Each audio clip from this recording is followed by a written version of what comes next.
इन छोटी सी टिड्डियों के मुंह में गलती से इंसान का खून लग जाता है, जिसके बाद ये इतनी खतरनाक और आदमखोर हो जाती है कि इंसानों को ही खाना शुरू कर देती है। लेकिन ये मामूली से दिखने वाली टिड्डियाँ इतनी खतरनाक कैसे हो जाती है, आज हम इस मूवी में देखेंगे। मूवी की शुरुआत होती है टिड्डियों के फार्म से, जहाँ पे हम इस सारा नाम की महिला को देखते हैं जो टिड्डियों को पालकर अपना घर चलाया करती थी। वो इन टिड्डियों को पकाकर अपने ग्राहकों को बेचा करती थी, जिससे उसे थोड़ी बहुत आमदनी हुआ करती थी। साथ में वो इनका प्रोटीन पाउडर भी बनाकर बेचा करती थी। लेकिन सारा का ये बिजनेस अब अच्छा नहीं चल रहा था, क्योंकि किसी वजह से उसकी टिड्डियाँ अब कमजोर पड़ रही थी और उसने अंडे देना काफी कम कर दिया था, जिस वजह से सारा अब परेशान रहने लगी थी, क्योंकि टिड्डियाँ ही उसकी कमाई का एकमात्र जरिया थी और इसी से वो अपने दोनों बच्चों का पालन पोषण कर रही थी। तभी सारा एक दिन इन टिड्डियों के फार्म में काम करते हुए अचानक से गिर जाती है और बेहोश हो जाती है। इस वजह से उसे कई जगह पे चोटें भी आती है। तभी हम देखते हैं कि अचानक टिड्डियों का बहुत सारा झुंड उसके शरीर पे बैठ जाता है और उसके जख्मों से खून चूसने लगता है। सारा को जब होश आता है तो वो ये सब देखकर हड़बड़ा जाती है और खुद से इन टिड्डियों को दूर करती है। अब अगले दिन जब सारा फिर से उन टिड्डियों के पास जाती है तो वो एक हैरान करने वाली चीज सीखती है। जिन टिड्डियों ने उसके शरीर का खून पिया था वो बहुत ही ज्यादा एग्रेसिव और एक्टिव हो गई थी। उन्होंने अपनी स्किन बदल ली और साथ में ढेरों सारे अंडे देना भी शुरू कर दिया। ये सब देख सारा को यकीन ही नहीं हुआ कि ये सब उनके खून पीने की वजह से हो रहा है या फिर इसका कोई और कारण है। ये सब चेक करने के लिए उसने अपने हाथ के जख्म से पट्टी हटाई और उसे टिड्डियों के जाल में डाल दिया। उसके ऐसा करते ही टिड्डियों का झुंड उसके जख्मों पर टूट पड़ा और उसके मांस को नोच नोच कर खाने लगा। सारा को बहुत तेज दर्द हो रहा था, फिर भी हकीकत जानने के लिए वो ये सब बर्दाश्त कर रही थी। टिड्डियों के पेट भरने के बाद वो अपने हाथ को बाहर निकालती है और जख्मों को साफ करने लगती है। अगली सुबह सारा जब उन टिड्डियों के फार्म में जाती है तो वो देखती है कि ये टिड्डियाँ काफी बड़ी हो गई है और हर जगह सिर्फ उसके अंडे ही अंडे है। ये देख सारा खुशी से झूम उठती है। उसे अब अमीर बनने का एक नया तरीका मिल चुका था, इसलिए वो तुरंत ही अपने दोस्त रोहित को बुलाती है और अपने फार्म को बड़ा करती है। अब रात में सारा फिर से उन टिड्डियों के पास जाती है और अपने जख्मों को चाकू से फिर से खोलकर उन्हें अपना खून पिलाती है। अब ये सब करके उसे दर्द तो हो रहा था, लेकिन इस वजह से उसकी टिड्डियाँ बड़ी भी हो रही थी, साथ में उसकी तादाद भी बढ़ रही थी, जिस वजह से वो इन्हें दुगने दामों पे बेचकर ढेरों पैसे कमाने लगी। साथ में उसने अपने कर्जे भी चुका दिए। वो लगातार अपने फार्म को बड़ा कर रही थी, लेकिन इस वजह से उसका खून अब कम पड़ने लगा था। इसलिए सारा अब जानवरों का खून खरीदने लगी और उसे चारे में मिलाकर टिड्डियों को देना शुरू कर दिया। टिड्डियाँ इसे भी खुशी से खाने लगी। उसकी टिड्डियाँ इतनी आदमखोर हो गई थी कि उनके मुंह में किसी का भी खून लग जाए वो उन्हें तुरंत ही सफा चट कर देती थी। लेकिन इन सब से सारा को कोई भी मतलब नहीं था, उसे सिर्फ पैसे कमाने की पड़ी थी। इधर सारा की बेटी लॉरा को अपनी माँ का ये सब करना बिल्कुल भी पसंद नहीं था, क्योंकि स्कूल में उसे बच्चे इन सब के लिए चिढ़ाया करते थे। वो लोग उसके माँ के काम का वीडियो बनाकर अलग तरीके से पोस्ट किया करते थे।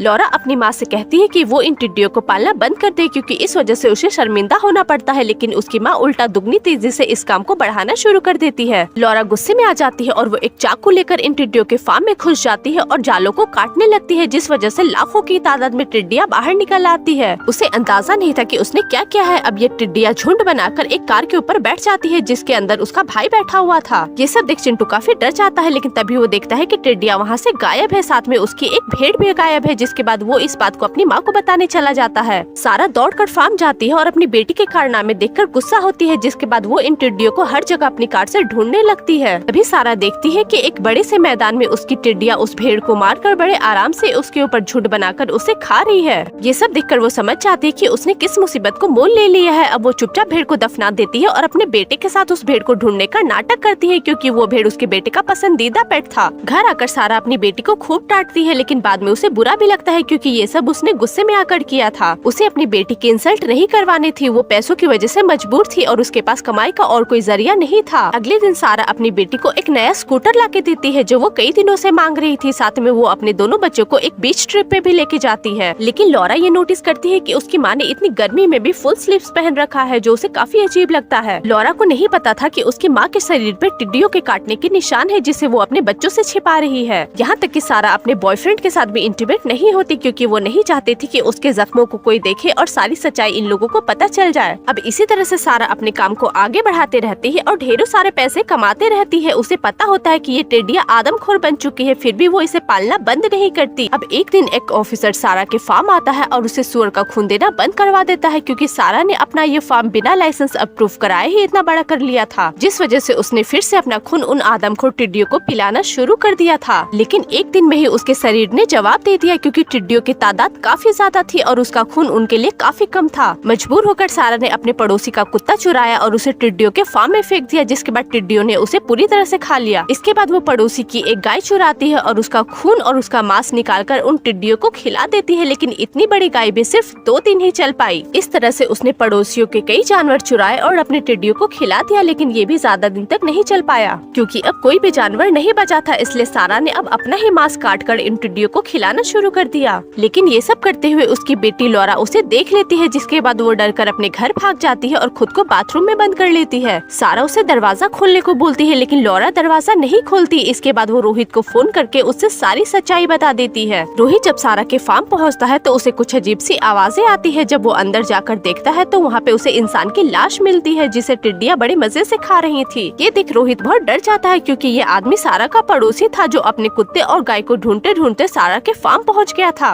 जिसके बाद उसे अपने कुत्ते और गाय की हड्डियाँ वहीं पे मिल जाती है। जिसके बाद वो आगे चेक करने के लिए उन टिड्डियों के जाल को खोल देता है और वो सारी टिड्डियाँ उस पे टूट पड़ती है और बेचारा बूढ़ा आदमी वहीं मारा जाता है। रोहित समझ चुका था कि सारा ने कितनी बड़ी गलती की है इन टिड्डियों को पालकर। अब ये कोई मामूली सी कीट पतंग नहीं थी, बल्कि आदमखोर बन चुकी थी, जो अब इंसानों को भी खाने लगी थी। रोहित गुस्से में आकर एक पेट्रोल का कैन निकालता है और इस फार्म पे डालकर इन टिड्डियों को जला देता है। अपने फार्म को जलता देख सारा गुस्से में आ जाती है और वो रोहित से झगड़ा करने लगती है। वो फार्म को बुझाना चाहती है, लेकिन रोहित उसे ऐसा करने नहीं देता क्योंकि आग बहुत तेज थी, जिस वजह से सारा भी जल सकती थी। तभी ये दोनों देखते हैं कि टिड्डियों का विशाल झुंड उस आग से निकलकर सारा के घर की तरफ मुड़ गया है। दोनों मिलकर सारा के बच्चों को बचाने के लिए भागते हैं, लेकिन इस चक्कर में बेचारा रोहित इन टिड्डियों का शिकार हो जाता है। इधर सारा अपने बेटे को बचाकर लौरा के पास आ रही होती है, तभी वो रास्ते में रोहित की लाश दिखती है। लौरा किसी तरह से उन टिड्डियों से बचकर घर से बाहर भाग जाती है, लेकिन टिड्डियाँ अभी भी उसका पीछा नहीं छोड़ रही थी। भागते भागते वो एक झील के पास पहुँचती है और पानी में जाकर खुद के ऊपर एक नाव को पलटकर उसके नीचे छिप जाती है। टिड्डियाँ उस नाव से लगातार टकरा रही थी, जिस वजह से लौरा अब पानी के अंदर डूब रही थी। तभी सारा वहाँ पे आ जाती है और वो लौरा को बचाने के लिए अपना हाथ काटकर खुद के चेहरे के ऊपर खून मल लेती है,